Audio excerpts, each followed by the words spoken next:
Morning বন্ধুরা, ঘুম থেকে উঠেছো? এখন সকাল 5টা। আমি তোমাদের কাছে নিয়ে এসেছি কাতলা মাছের রেসিপি।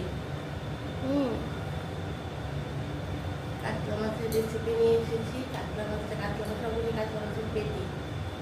তো এখন তো ভীষণ গরম পড়েছে, তার জন্য বেশি একটা ঠান্ডা একটা ভালো লাগবে না। তার জন্য কী করেছি, কয়েকটা কাঁচা লঙ্কা আর আদা পেস্ট করেছি, আর পেঁয়াজ দিইনি, সঙ্গে একটা টমেটো দিয়েছি, দিয়ে পেস্ট করে তারপর এটাকে পেস্ট করে নিয়েছি। এটার সঙ্গে বড় চামচের 1 চামচ জিরে গুঁড়ো, ধনের গুঁড়ো মিক্সড করে নিয়েছি, স্বাদ মতো নুন, হলুদ।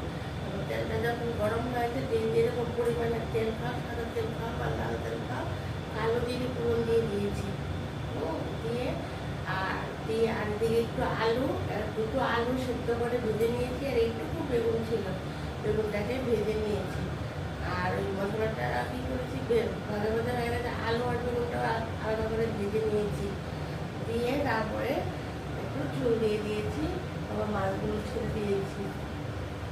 মাছগুলো ভেজে নিয়েছি, কড়া করে মোটামুটি কড়া করে ভেজে নিয়েছি মাছগুলো। বুঝতে পেরেছো? তাহলে কি দিয়েছি, কাঁচা লঙ্কা, আদা, এই 5-6টা কাঁচা লঙ্কা, আদা, আর এখানে মাছ আছে 8 পিস মাছ। তাহলে এখানে তো 5-6টা দিয়েছি, আদা দিয়েছি। আর যদি কেউ একটু লাল লাল খেতে চাই, আমি দিয়েছি, আমার ঘরে একটু লাল লাল খাবে না, 1 চামচ গুঁড়ো লঙ্কা গুঁড়ো, মানে পেঁয়াজ ছাড়াটা হয়েছে, জিরের গুঁড়ো আর লঙ্কা, আদা, একটু আদা দিয়েছি, ধনে, সব কিছু দিয়ে তারপর তেলের মধ্যে ভালো করে মিক্স করে টমেটো দিয়েছি, কালো জিরে ফোড়ন দিয়ে মশলাটাকে ভেজে তারপর ঝোল দিয়ে দিয়েছি। তারপর মাছগুলো ছেড়ে দিয়েছি, এখন হয়ে যাচ্ছে। তোমাদেরকে দেখাবো যেরকম পাতলা পাতলা করে পাতলা পাতলা করেছি।